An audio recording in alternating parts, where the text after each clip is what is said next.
Estaremos dando la clase sobre enfermedad cerebrovascular isquémica.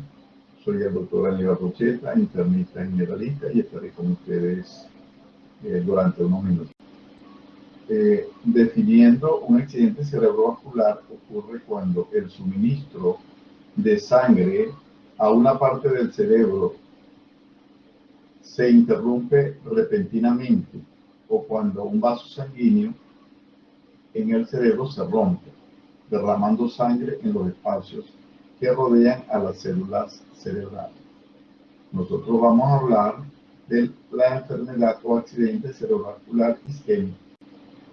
El 80% de los accidentes cerebrovasculares son de tipo isquémico, mientras que un 20% son de tipo hemorrágico. Aquí observamos como una placa inestable.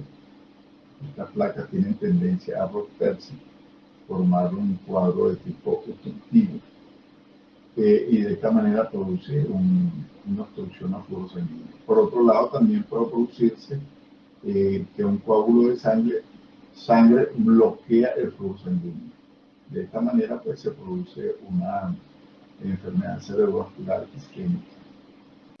En este caso, estamos observando cómo un vaso es roto, bien sea por aumento de la presión arterial o porque haya alguna malformación en un aneurisma congénito o una malformación arteriovenosa, y entonces va a irrumpir esa sangre al cerebro, produciendo entonces una enfermedad cerebrovascular de tipo hemorrágica, como les había comentado anteriormente, que representa un 20% aproximadamente.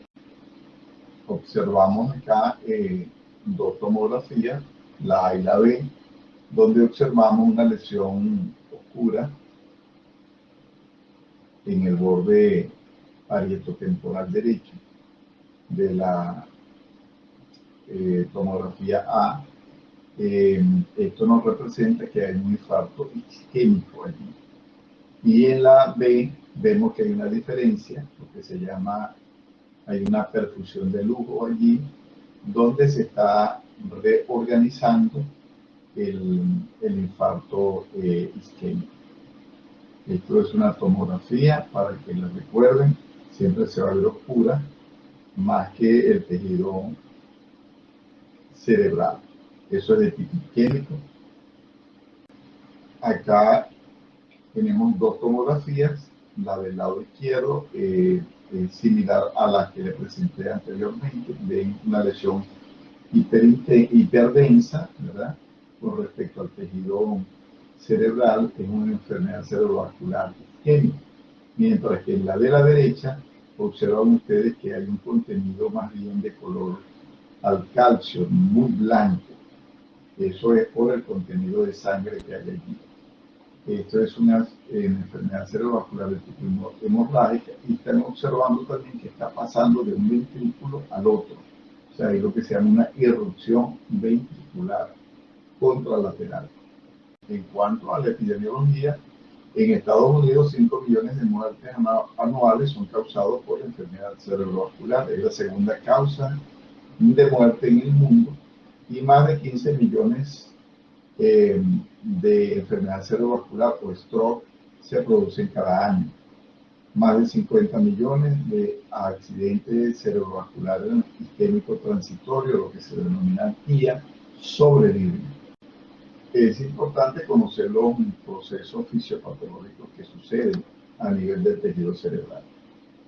En un principio, al haber la obstrucción al flujo vascular, se va a producir una lesión de tipo hipóxica, que es lo que estamos observando ahí en gris. Luego se produce secreción de sustancias citotóxicas, como lo ven allí en color más clarito, rosadito, o amarillento, pero tipo como melocotón. Luego viene el proceso inflamatorio, donde hay secreción de sustancias inflamatorias, lo que observan ahí de verde. Todo esto puede conllevar aproximadamente a las 48 horas 72 horas, lo que se llama un edema cerebral, que lo ven ahí en gris más oscuro. Y ya pasando el edema se puede provocar más o menos como en los 7-9 días ya un daño cerebral irreversible, que es la apoptosis.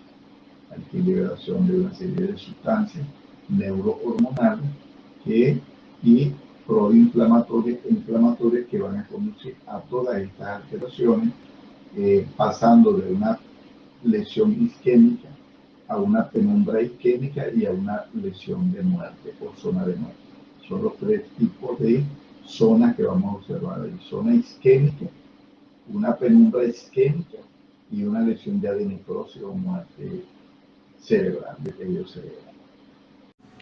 Se ha demostrado que durante la isquemia se presenta una acumulación de glutamato en la hendidura sináptica, lo que estimula receptores específicos, entre los que se encuentran el AMPA, denominado AMPA, y el NMDA, que actúan como canales iónicos. Una vez activados, estos canales iónicos permiten la entrada de sodio y calcio a la célula neuronal, y a su vez la activación de receptores ACPO que ejercen su efecto a través de la proteína G y segundos mensajeros, como trifosfato de inositol, para producir la salida de calcio de los depósitos intracelulares, incrementándose la concentración de calcio intracelular, lo que conduce a la activación de procesos catabólicos que producen la muerte celular.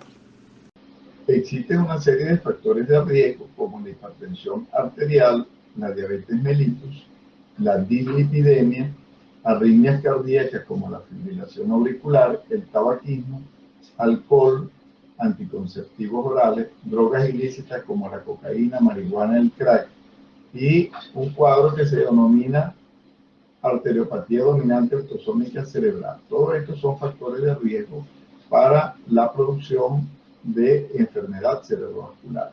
O sea, son condiciones que cuando están presentes o subyacentes en un individuo tienen riesgo de presentar una enfermedad cerebrovascular. Cuando tenemos una situación de una enfermedad cerebrovascular, debemos tener presente lo siguiente: evaluar en dónde está la lesión, cuál es la anatomía vascular y cómo se desarrolló la lesión. En cuanto a dónde está la lesión, debemos evaluar si es cortical, subcortical, si es en tallo o en médula espinal. En cuanto a la anatomía vascular, es importante ver si es el sistema carotidio o el vértebro basilar que está afectado. Y en cuanto a cómo se desarrolló la lesión, es importante tener presente si fue por un cuadro trombótico, si fue por un cuadro embólico o una hemorragia intracerebral.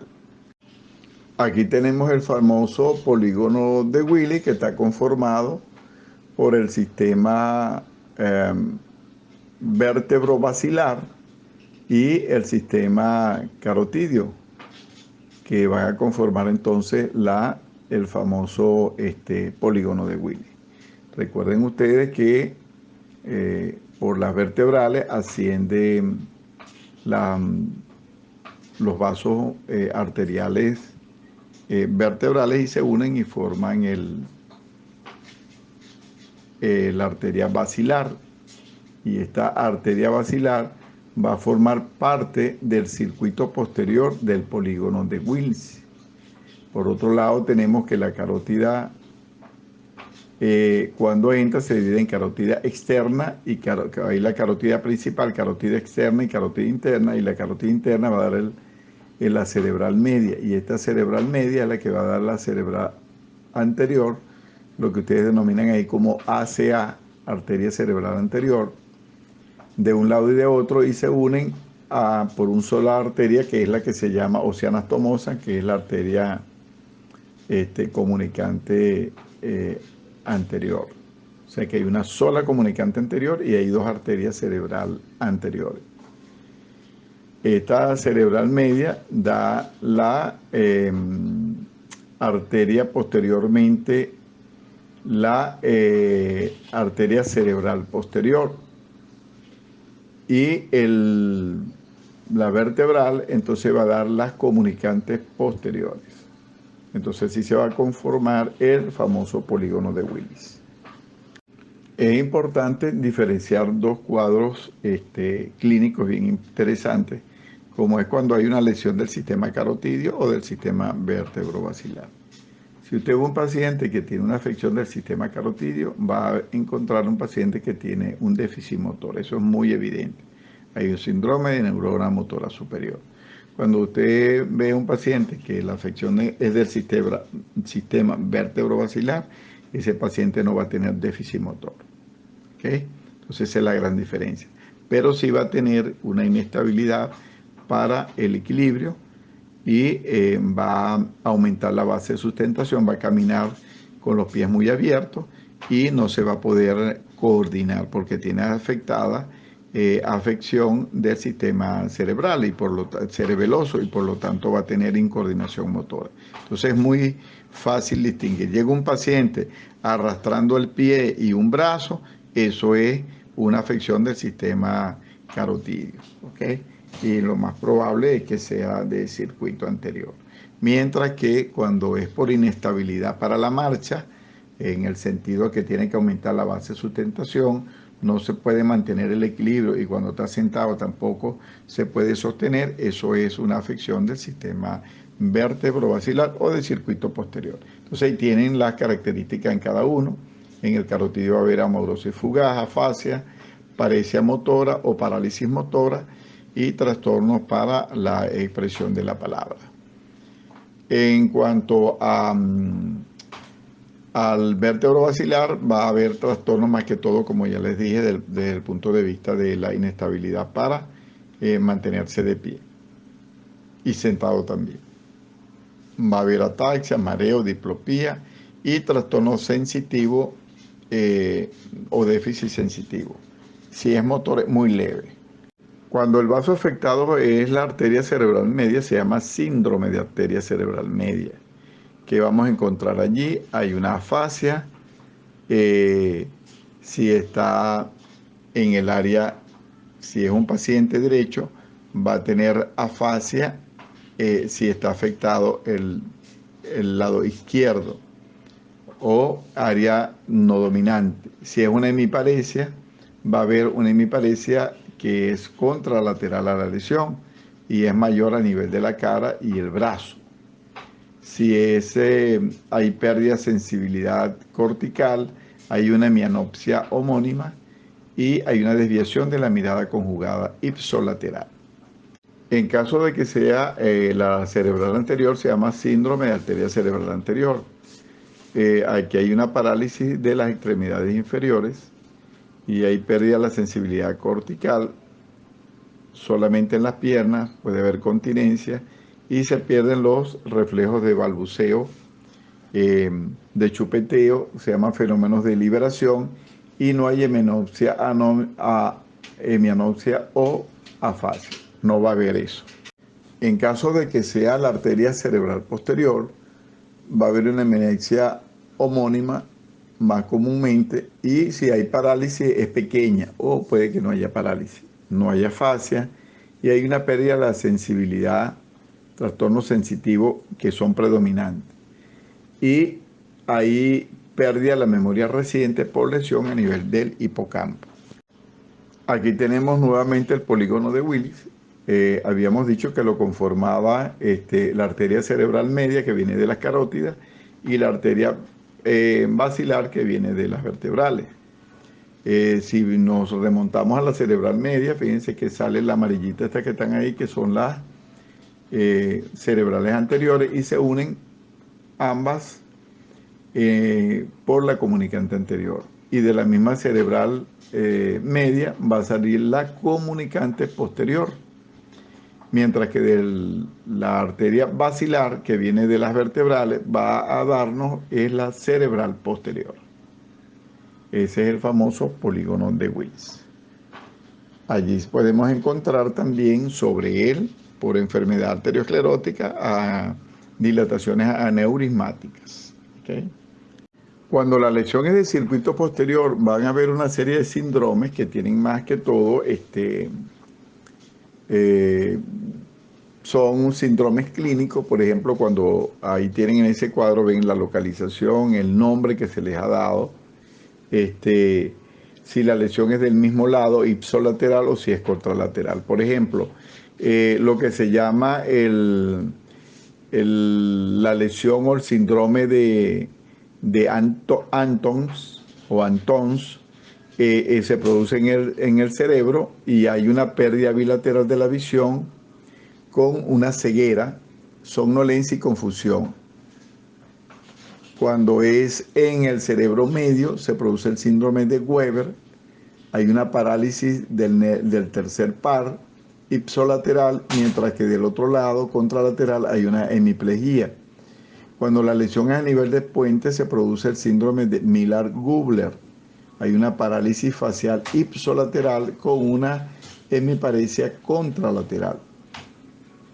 Y si es a nivel de médula, se produce el famoso síndrome de Wallenberg, que hay una lesión ipsolateral que produce nistagmo, vértigo, y produce una pérdida facial sensitiva con un síndrome de Claudio Bernard Horner. Y del lado contralateral hay pérdida para la sensibilidad dolorosa y la temperatura. Entonces son esos síndromes que tienen más que todo expresión clínica que para pronóstico y eso.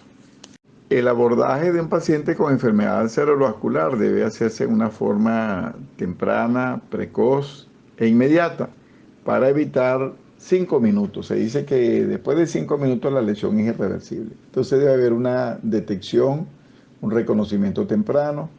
Se debe enviar el paciente a sitios donde puedan ser atendidos, por ejemplo, si es a través de alguna ambulancia, cuerpo bombero, etcétera. Debe haber un transporte adecuado y debe haber un cuarto de triaje o un door ED triage para la atención de este paciente. En el momento que llegue se hace en la emergencia una evaluación y el manejo inmediato. Se toman decisiones urgentes para terapias específicas y la administración de drogas trombolíticas, que son las que se pueden administrar ahorita para recuperar el área o penumbra isquémica antes de que venga el fenómeno de apoptosis. Así se recomienda que en el cuarto, a nivel del departamento de emergencia, este paciente en 10 minutos se le debe realizar ya su evaluación neurológica. Y ya a los 15 minutos el TIN debe estar notificado, un TIN, un grupo de médicos con enfermeras que atiendan en un cuarto especialmente para manejo de stroke a los 15 minutos. Luego que a los 25 minutos ya este paciente debería tener una tomografía cerebral y a los 60 minutos ya este paciente debería recibir ya sus drogas, pues su tratamiento. Y a las 3 horas debería estar ingresado. Esto es lo ideal, esto es para países desarrollados, pero esto debe ser cómo deberíamos atender a estos pacientes para evitar las lesiones y los daños cerebrales futuros. Bueno, es la misma evaluación de emergencia que se debe hacer. Ahí está la acción y el tiempo de lo que acabamos de hablar en la diapositiva anterior. Y aquí tenemos, según las guías del manejo de stroke, la más reciente, entonces ahí tenemos cuáles son los estudios pertinentes, ¿verdad?, que le debemos hacer a estos pacientes. Su tomografía cerebral, exámenes de glucosa, la saturación de oxígeno, electrolitos, test de la función renal, contagio sanguíneo, incluyendo plaquetas, porque estos pacientes van a recibir tratamiento trombolítico, marcadores de isquemia cardíaca, el tiempo de protrombina con el INR y el TPT, su electrocardiograma. Eso sería a todos los pacientes. Y a pacientes seleccionados, algunas pruebas especiales como las pruebas hepáticas, screening de toxicología, screening de determinación de alcohol en sangre la prueba de embarazo, etc.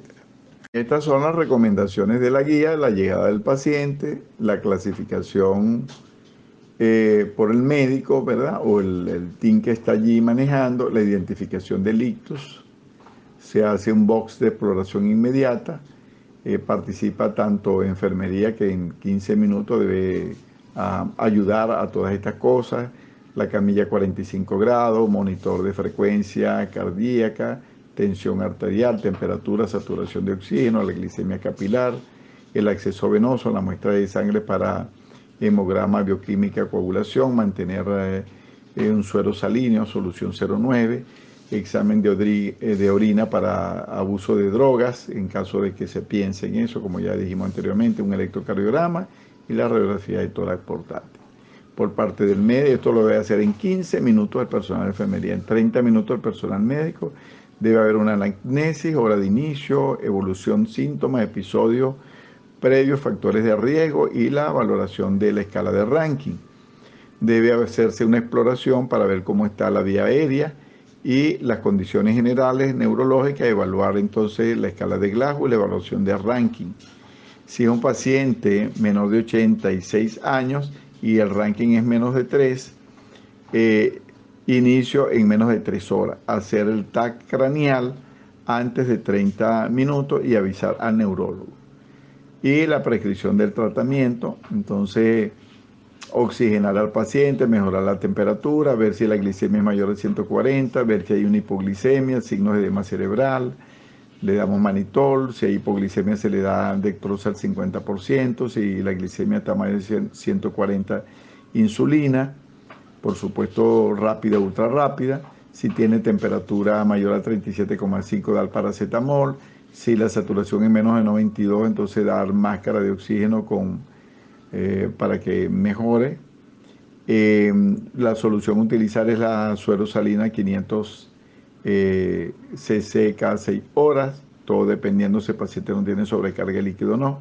La tensión arterial, colocarla y tratarla según el protocolo, ya lo veremos. Si hay convulsiones, ácido valproico y fenitoína. Y si hay riesgo de aspiración, una sonda nasogástrica. Y tratar patologías añadidas, pues si el paciente tiene una patología de base, una infección, otras cosas, una celulitis, etc. Aquí, siguiendo las recomendaciones de la guía, ya con la enfermedad cerebrovascular presente, entonces se recomienda la obtención de emergencia de una imagen del cerebro antes de iniciar cualquier terapia específica para el tratamiento de la enfermedad cerebrovascular aguda isquémica. Ahí tienen que es clase 1, un nivel de evidencia A, o sea, muy buena, en la mayoría de los casos. El TAC sin contraste puede proveer la información necesaria para tomar las decisiones del manejo de emergencia. Y hay una condición aquí especial en candidatos a fibrinólisis endovenoso. El estudio de imagen del cerebro debe ser interpretado dentro de los 45 minutos de llegada del paciente al servicio de urgencia por un médico con experiencia en estudios de tomografía y resonancia del parénquima cerebral. Es un nivel de clase 1, nivel de evidencia C. Esto es importante porque debemos estar seguros de que no haya sangrado. Si hay sangrado y le administramos una sustancia fibrinolítica, entonces vamos a aumentar el sangrado. El soporte general y tratamiento de las complicaciones agudas. En los pacientes con presión arterial elevada, elegibles para tratamiento con tratamiento fibrinolítico, debe bajarse su presión arterial cuidadosamente antes de iniciar el tratamiento fibrinolítico, hasta obtener una tensión sistólica menor a 185 y una diastólica menor a 110. Esta es una evidencia clase 1, nivel de evidencia B.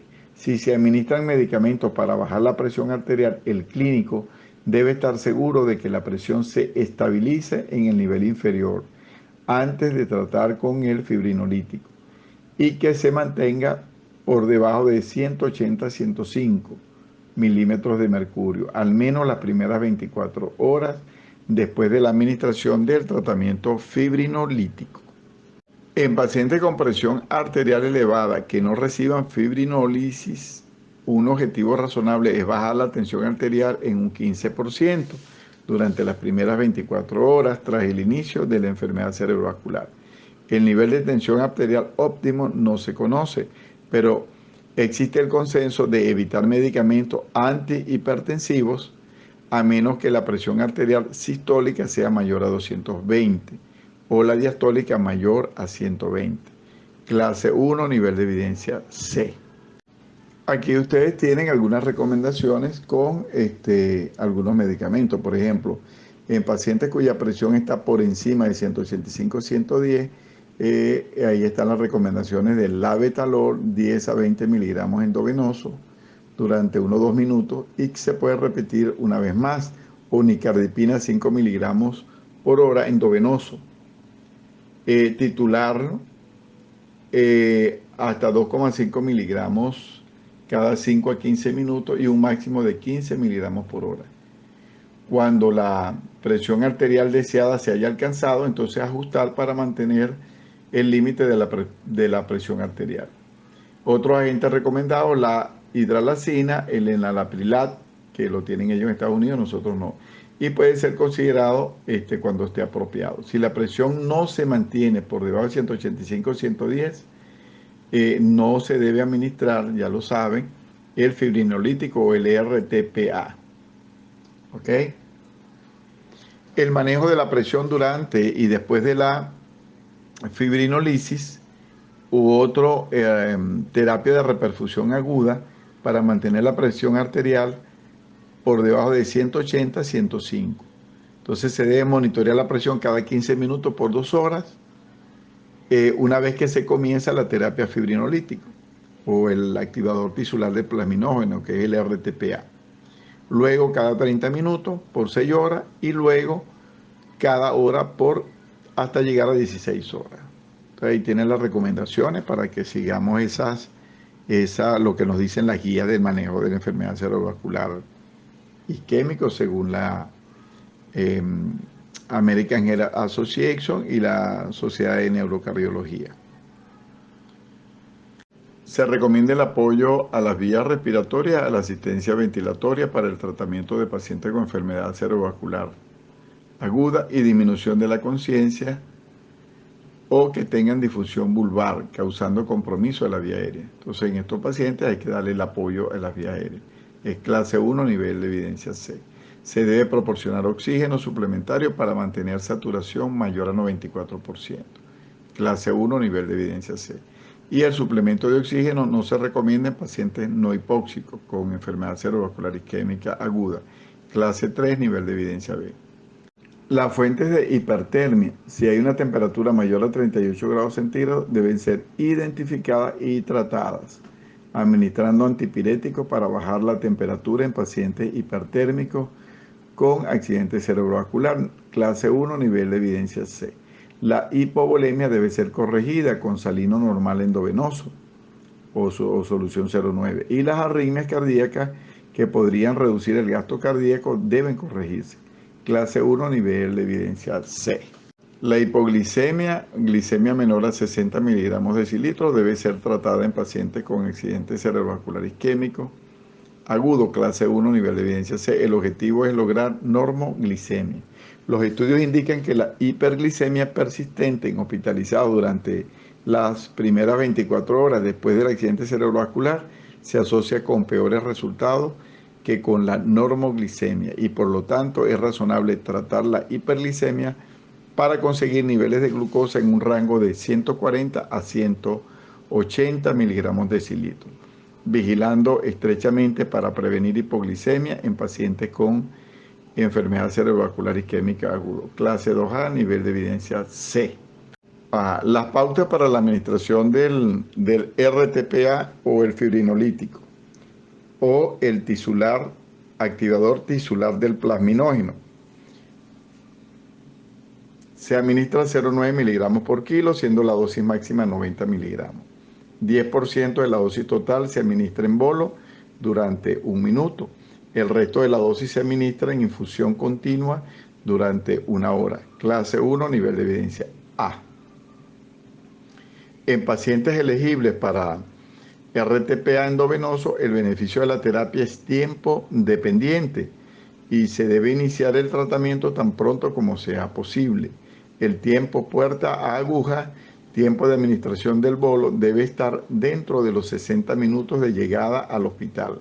Clase 1, nivel de evidencia A. Bueno, ahí tiene las mismas pautas. Eso es tomado de la presentación original. Tiene todo en inglés allí. Y por supuesto, pues los criterios de exclusión para la terapia trombolítica es que tenga una hemorragia intracraneal, que la evolución de los síntomas sea más de 4,5 horas o desconocimiento a la hora del inicio. Como les decíamos, esto debe ser en un tiempo menos de 4 horas.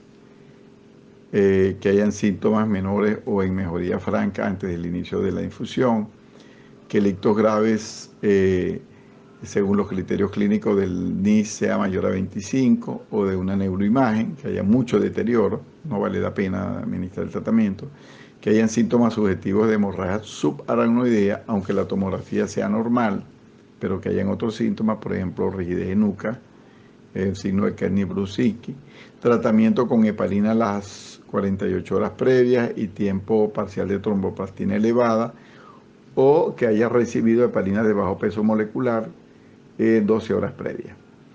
Ictus en los 3 meses previos, contagio de plaquetas por debajo de 100.000 y una glicemia por debajo de 50 o por encima de 400, que no se corrija. Estos serían criterios para no darle terapia fibrinolítica al paciente o activador tisular del plasminógeno. En cuanto a los agentes neuroprotectores, la guía dicen esto: en los pacientes que ya toman estatinas en el momento de inicio de la enfermedad cerebrovascular isquémica, la continuación del tratamiento con estatina durante el periodo agudo es razonable. Clase 2A, nivel de evidencia B, o sea que su estatina, si la está tomando, se le deja. La utilidad de la hipotermia inducida en el tratamiento de pacientes con enfermedad cerebrovascular isquémica no está bien establecida y se recomiendan más ensayos, clase 2B, nivel de evidencia B, o sea que la hipotermia inducida no está contemplada según la guía. En cuanto seguimos con los agentes neuroprotectores, los datos sobre la utilidad del oxígeno hiperbárico no son concluyentes. Algunos datos implican que la intervención puede ser dañina, así pues, con la excepción de la enfermedad cerebrovascular secundaria a embolización de aire, esta intervención no se recomienda para el tratamiento de pacientes con enfermedad cerebrovascular isquémica aguda. Clase 3, nivel de evidencia B. Después de la hospitalización, en cuanto a las recomendaciones, se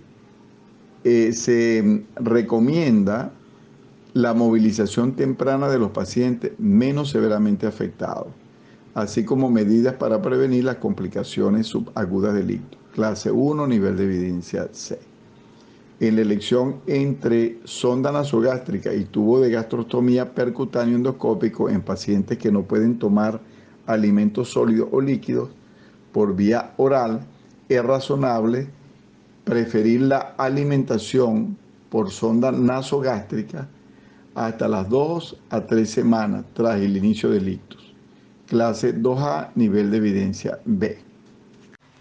Bueno, por su atención, muchas gracias. Estaremos pendientes en caso de alguna pregunta respecto a lo que se ha hablado en el tema de hoy. Muchas gracias.